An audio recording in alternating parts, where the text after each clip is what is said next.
ठीक है, तो ये अब तक हमारा कंप्लीट हुआ है। We started off with electric charge, right. और फिर हमने चार्ज कैसा यूनिट देखा था and other things, and electric field we discuss the electric field, direction of the electric field as well. ठीक है, एंड आफ्टर दैट हमने देखा था what happens when a charge flows और moves across a conductor. So the flow of charge per unit time or charge passed through one point in unit time is called a current. तो ये चीज़ हमारी हो चुकी है। और इसके बाद we also discuss that charge has a unit because it's a physical quantity. तो उसका एक यूनिट है और the unit is coulomb, और coulomb divided by second will be equal to ampere, which is equal to the unit of current.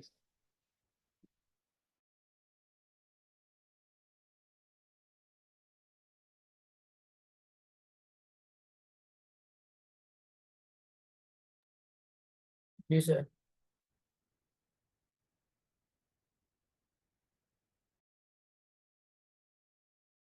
अच्छा, इसके बाद भी discuss that describe how electrical conduction happens due to the free moving electrons and in the wire the electrons are free since it's a metal, but yes they need energy, और वो फिर electrons drift करते हैं। ठीक है, और उस drift से हमारा एक करंट डेवलप होता है इन द वायर। ओके, और when the circuit is complete the current starts flowing when the cell is connected. ठीक है जी, सेल या बैटरी जब कनेक्ट हो जाती है। अच्छा, अब हम बात करेंगे। अच्छा, अभी also saw the direction of the electrons, electrons always flow from negative terminal to a positive terminal. ठीक है जी। अच्छा, after that today we are going to discuss the series and parallel circuit, कि हमारे सीरीज और parallel circuit होते क्या हैं, और उसकी फिर हम इफेक्टिव कंबाइंड रेजिस्टेंस आज कैलकुलेट करेंगे, और उसमें हम रेजिस्टेंस को भी देखेंगे what resistance is. Okay.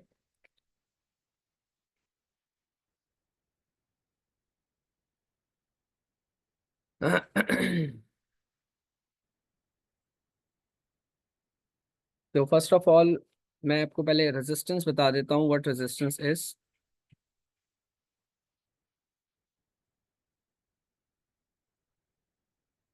As I told you many times that when lamp is connected in the circuit, तो वो सर्किट के अंदर वो करता क्या है जी, वो सर्किट के अंदर क्या करता है बेटा,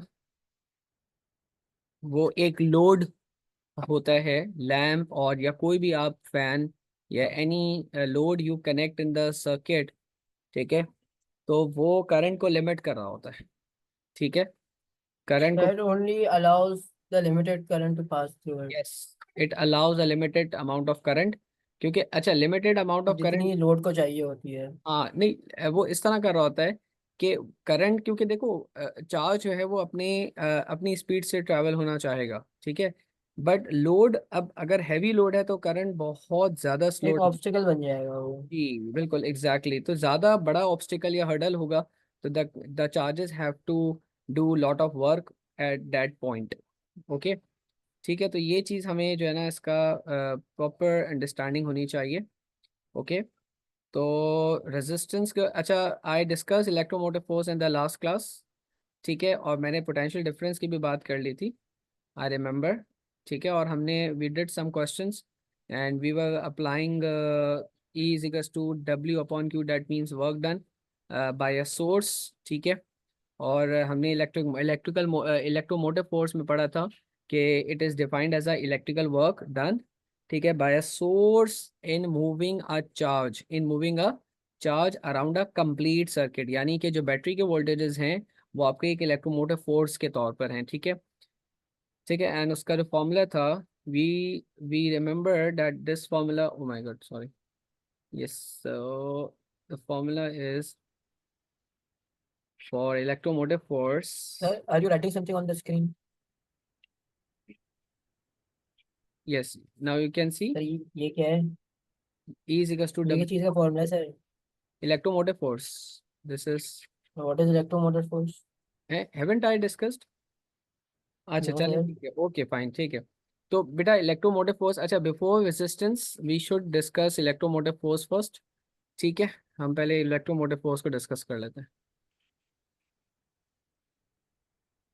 सो electromotive force is actually what. अच्छा देखो, जब आपके कोई भी बैटरी कनेक्ट होती है, ठीक है, तो जो सोर्स ऑफ वोल्टेज है, ठीक है, सोर्स ऑफ एनर्जी है, वो आपकी बैटरी या सेल होता है, ठीक है। तो वो एक टर्मिनल से दूसरे टर्मिनल पे इलेक्ट्रॉन्स ट्रैवल होते हैं, ठीक है, और इलेक्ट्रॉन्स का फ्लो होता है सर्किट के अंदर, right. So work must be done by the battery, ठीक है। तो इलेक्ट्रोमोटिव फोर्स इज व्हाट, इसका सिंबल हमारा कैपिटल ई होता है, ठीक है, is defined as the the electrical work done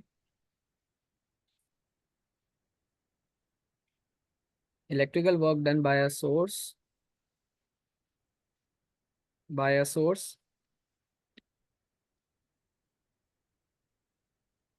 in moving a unit charge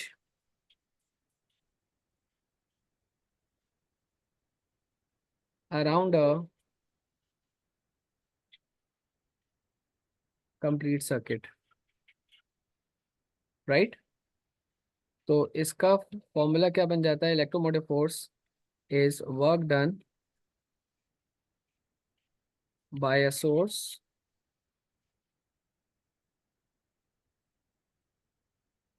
divided by charge,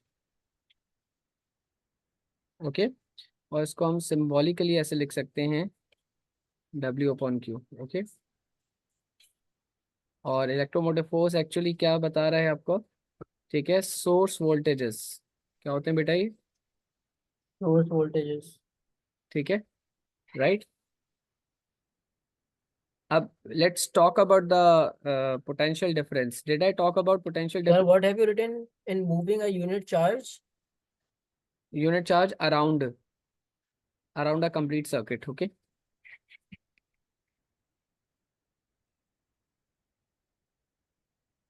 Now potential difference, let's talk about the potential difference. As I told you in the previous classes कि हमारा अगर कोई ना कोई obstacle या hurdle जितना ज़्यादा होता है, उतना ज़्यादा चार्जेस को काम करना होता है, ठीक है। लेट्स से ये चार्जेस हैं आपके, और इनको ज़्यादा वर्क डन करना पड़ रहा है। जहाँ ज़्यादा बड़ा ऑब्स्टिकल होगा वहाँ ज़्यादा वर्क डन करना पड़ेगा इनको, राइट।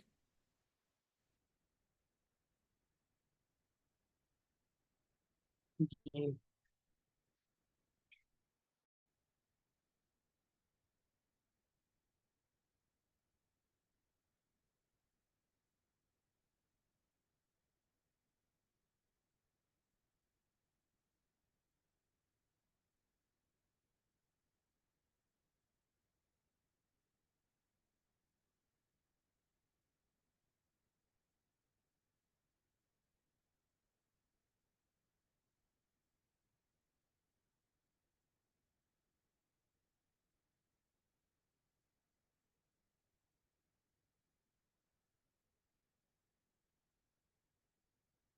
तो आपने ये फिर हडल्स बनाए।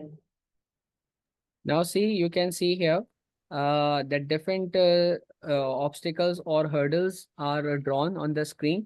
So work is done between different points. तो A से B तक एक काम हो रहा है आपका, एक C से D तक काम हो रहा है, एक आपका E से F तक काम हो रहा है, right.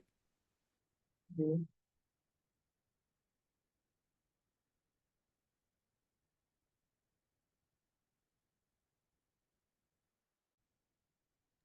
So we can see that the 2 points where the most work is done, that means it has more it needs more energy to be spent, ठीक है।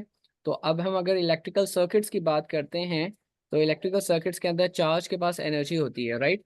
चार्ज कैरीज एनर्जी, राइट, और charges carry energy, and from where they take the energy, take from battery, right, they take from the battery। तो अब the point is that कि जब ये battery से ले रहे हैं, तो बेटा अब यहाँ पे क्या होगा, जितना बड़ा हर्डल होगा उतना ज़्यादा एनर्जी वहाँ पे कंज्यूम होगी, ओके। ठीक है। तो जो पोटेंशियल डिफरेंस होता है, it is a difference of electrical energy difference between two points. ठीक है। So potential difference is what?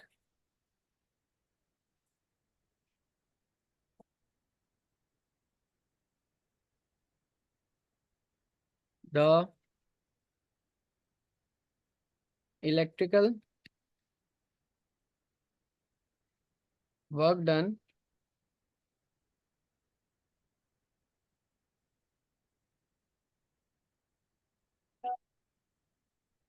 Bye a, यार ये क्या है यार, इतने मैसेजेस करते रहेंगे। By a unit, by a unit charge, right, passing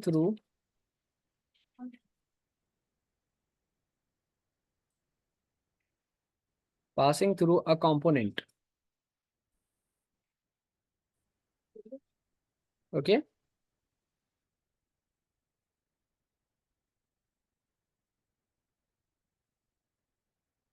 Acha, the formula is going to be same since work is done on the charge between 2 points. यहाँ से यहाँ तक चार्ज को A से B तक जाने के लिए जितना काम करना पड़ रहा है, तो वो जो एनर्जी डिफरेंस है, ठीक है, जितना भी चार्ज के पास एक पॉइंट से दूसरे पॉइंट तक जो एनर्जी डिफरेंस आ रहा है, that is going to be a potential difference across that point. Okay.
Now you can see here, the battery is connected here, right?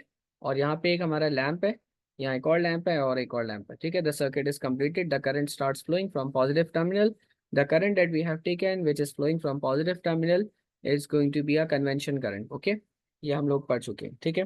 तो अब हम बात ये कर रहे हैं कि कन्वेंशन करंट है। Can you scroll up a bit?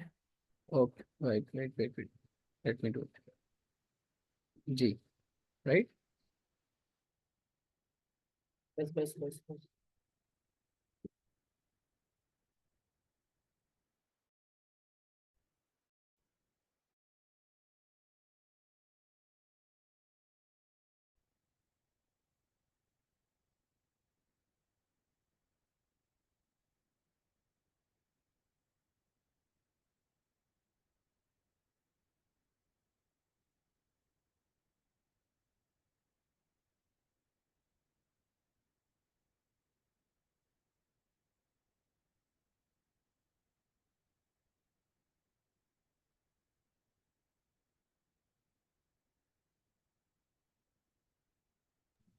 Right. तो बेटा यहाँ पे आप देख सकते हैं कि the charges carry the energy from the battery, right, and then they give off the energy to the lamp, right. तो वो इलेक्ट्रिकल एनर्जी किस में कन्वर्ट हो रही है? लैम्प में कन्वर्ट हो रही है। When the work is done between this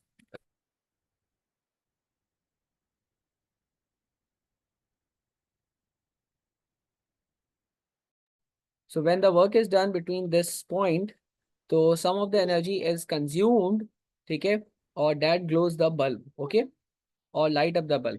अब similarly यहाँ पे भी वर्क डन होगा आपका,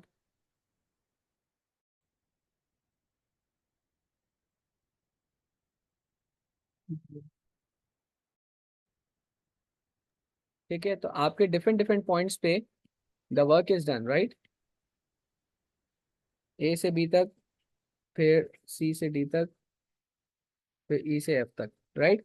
सो at different points you can see the work is done, ठीक है। और वो वर्क क्या है? एनर्जी है। Work done is also the form of energy, remember, work done is also the form of energy, remember, ठीक है। तभी आपने देखा होगा वर्क डन का यूनिट भी क्या है?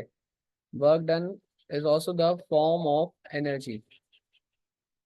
वर्क होता है तो एनर्जी ट्रांसफर होती है, एक फॉर्म से दूसरे फॉर्म में जाती है, ओके, ठीक है।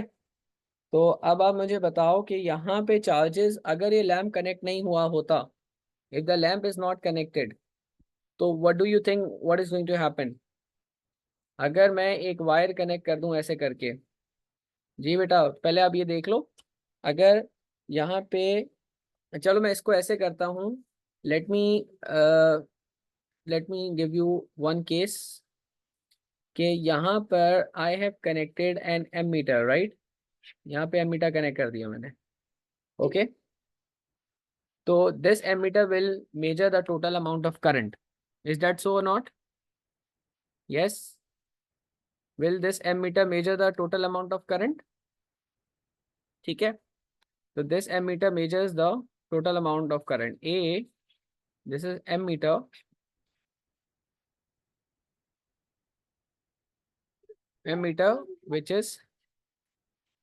which is measuring total amount of current in the given circuit,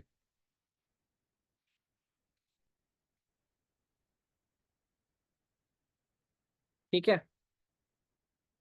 अब मुझे आप एक बात बताओ कि जब ये total amount of current measure कर रहा है, ठीक है, तो my question to you is कि अगर मैं एक वायर कनेक्ट कर दूं भाई, यहाँ से यहाँ पे वायर को जोड़ दूं, तो what is going to happen? जी, what will happen if I draw one wire here, if I join this point to that point, बताओ क्या होगा? Quickly tell me. If you do not know the answer, बोल दे नहीं पता, लेकिन अगर पता है तो प्लीज बताएं। यहाँ पे मैंने वायर ज्वाइन कर दी है, इधर और इधर, यहाँ से वायर ज्वाइन कर दिए, तो क्या होगा? ए की रीडिंग पे क्या फर्क पड़ेगा? जी, what should be the reading of A? ये बता दें, इंक्रीज होगी या डिक्रीज होगी?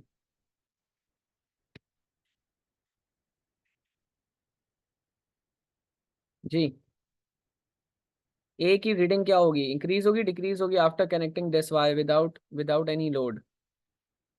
जी, ये जो मैंने यहाँ से वायर कनेक्ट की है, इंक्रीज होगी। जी बेटा, क्यों इंक्रीज होगी बेटा?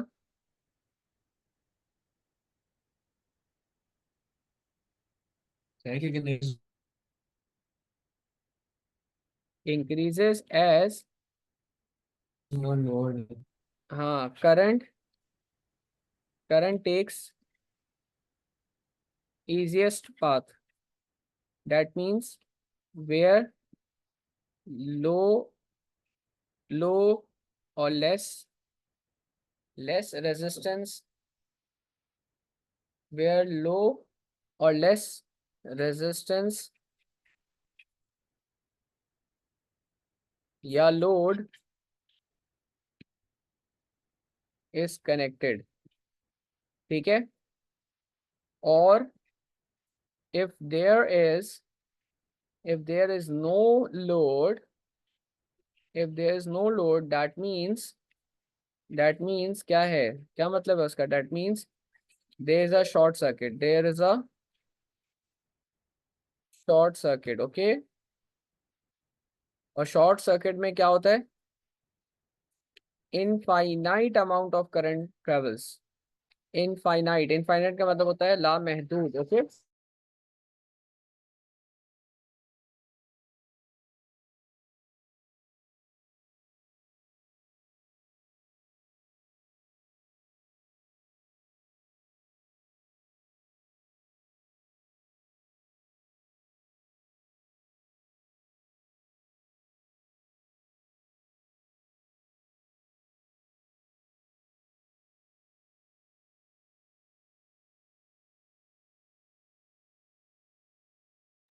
Right, so if there is no load connected, then there will be a high resistance or high current, ठीक है? तो लेट्स ड्रॉ वन सर्किट जिसकी सेल आपका सेम है, ठीक है? यहाँ भी सेम है, सेल सेम सेल है, राइट? तो यहाँ पे मैंने दो लैम्प कनेक्ट किए हैं और यहाँ पे मैंने कोई लैम्प कनेक्ट नहीं किया, और यहाँ पे मैं इसका करंट मेजर कर रहा हूँ, यहाँ पे भी मैं करंट इसका मेजर कर रहा हूँ। Now tell me which will give you the greater amount of current? जी, सर्किट ए और सर्किट बी? Circuit B. जी, सर्किट बी जो है वो आपको large amount of current flow करवाएगा because there is no load, okay? तो A will give, A means the ammeter, okay? This means ammeter. Ammeter will give you high current. Not give, it should, I should write measure, okay? Will measure, uh, I should rephrase it. Will measure large amount of current,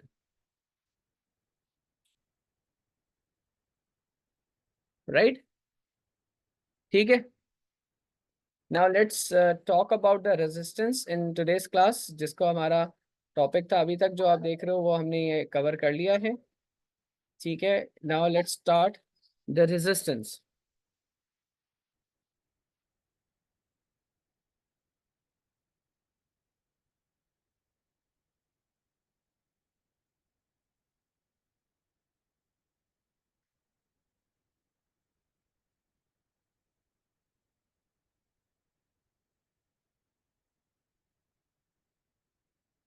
right? Let's start the resistance. So resistance is what? It is a, you know, opposite of the conduction, ठीक है? So we should know जब भी current आपका, when the electrons move, when electrons move, ठीक है, through a conductor,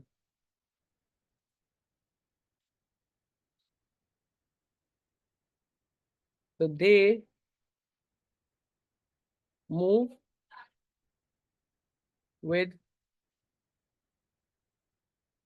greater speed as that of when move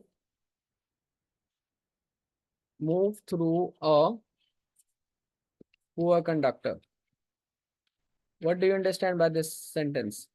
कि जिसमें electrons आपके वहां पे फ्लो करते हैं, तेज फ्लो करते हैं, जो कंडक्टर होता है, जो आपका पुअर कंडक्टर होता है, वहां पर इलेक्ट्रॉन्स थोड़ा सा स्लो मूव करते हैं. ठीक है. So I should say that the opposition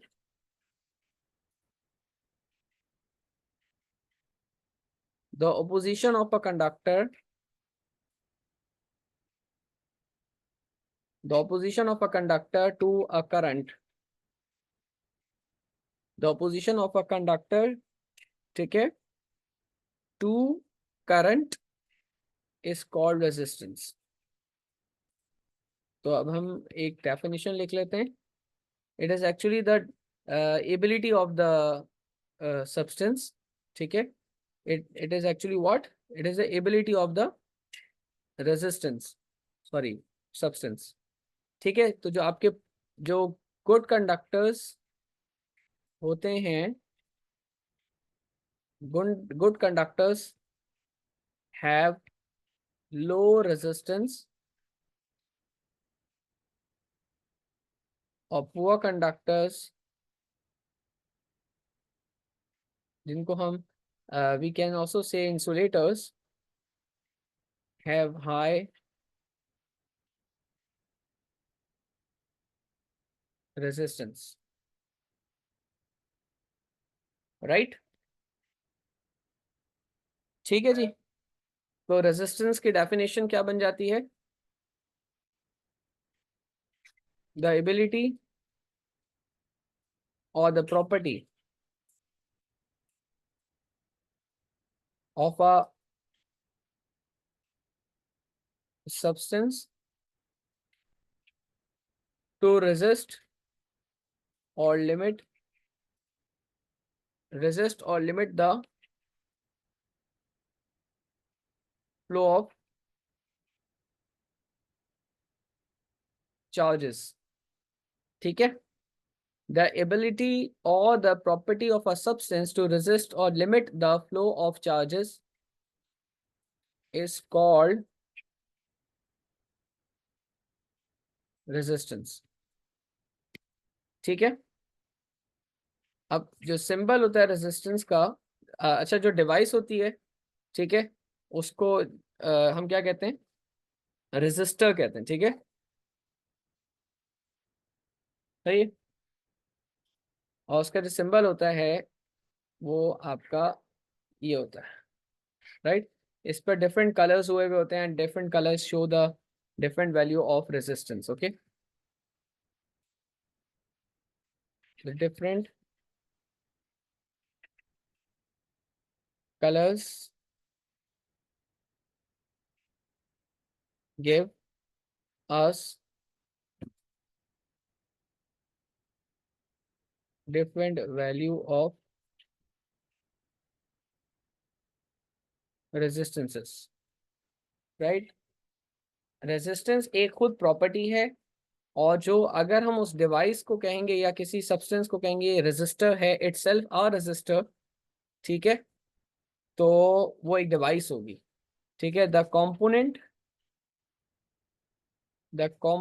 is known as resistor. The component is known as resistor, जो कि आपका एक कार्बन का भी बना हुआ होता है, resistor. Okay. The component is known as resistor. उसका सिंबल मैंने अभी आपको बता दिया, ये सिंबल है उसका रेजिस्टर का. ठीक है. राइट. और resistor amount of flow of charges को या फ्लो ऑफ करंट को क्या करता है? लिमिट करता है, स्लो डाउन करता है. राइट. नाउ सीरीज सर्किट के अंदर रेजिस्टर्स लगे होते हैं, तो what is the effective, how will you calculate the effective resistance? मैं बात कर रहा हूँ सीरीज कनेक्शन कैसे होता है. सीरीज कनेक्शन आपका एक, आपके पास यहाँ पे बैटरी लगी हुई है,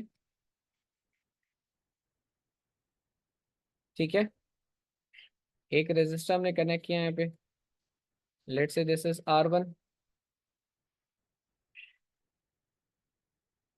this is R2, this is R3, right? Here the current does not have any other path, तो जो टोटल करंट होगा वो पूरे के पूरे सर्किट में सेम रहेगा।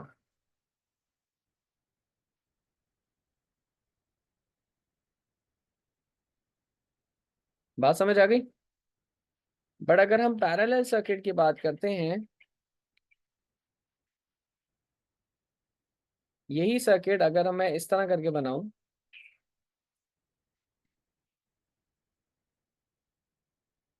वही R1 ऐसे लगा दिया, this is your R2 and this is your R3. Don't you think that this circuit has multiple paths for the current? यहाँ अलग करंट जाएगा, let me call it I1, फिर यहाँ करंट बचा हुआ कुछ आएगा और कुछ बचा हुआ करंट यहाँ पर आएगा, ऐसा ही है।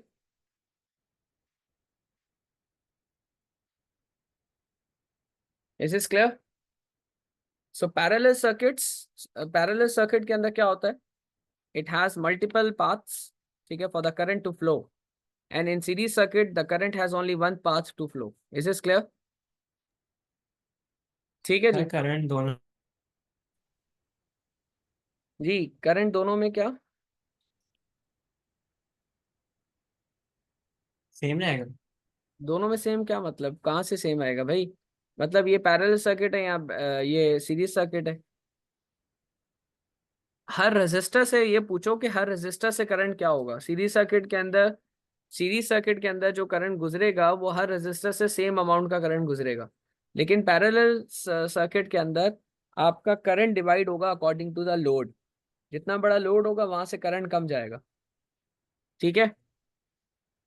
तो यहाँ ठीक पे है। मैं ये कह सकता हूँ कि आपका जो करंट है वो इनवर्सली प्रोपोर्शनल टू आर है, कि as R is greater current will be laser.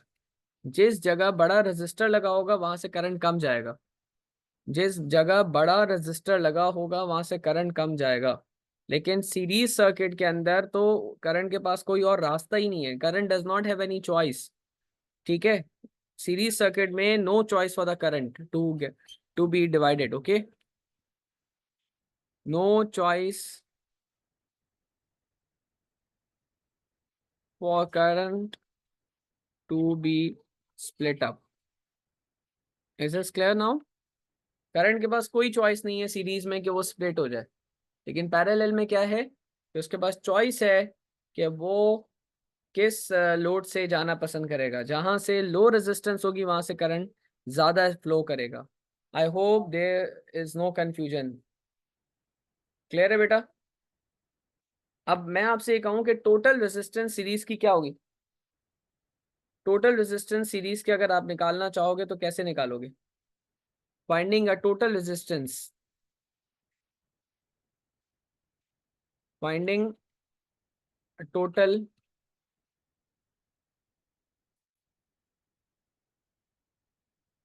Resistance.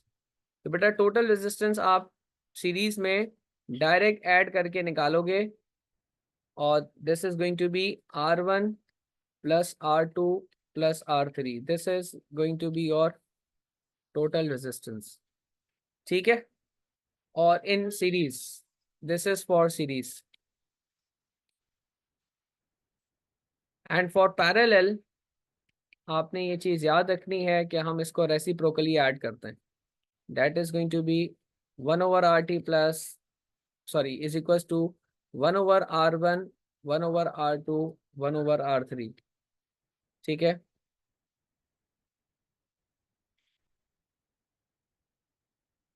और अगर दो रेजिस्टर्स हैं, और if two resistors are there in the circuit,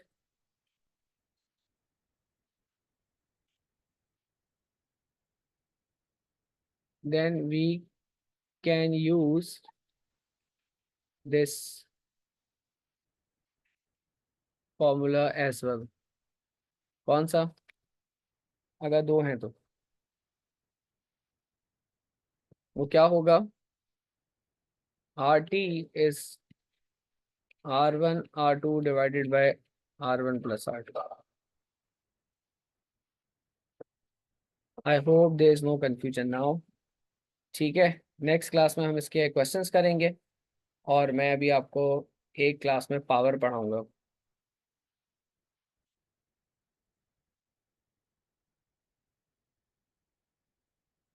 ठीक है, राइट. तो अभी हम पहले ओम्स लॉ करेंगे, ओम्स लॉ के बाद पावर पढ़ेंगे. अच्छा, the SI unit for the resistance मुझे ये बताना था. SI unit of resistance is ohm और इसका जो सिंबल है वो एक ग्रीक लेटर है ओमेगा. इसको हम ओम पढ़ेंगे. क्या पढ़ेंगे बेटा? ओम पढ़ेंगे. ठीक है जी, चलें जी, अब तरावी का भी टाइम हो गया. ओके जी, अल्लाह हाफ़िज़, अस्सलाम वालेकुम.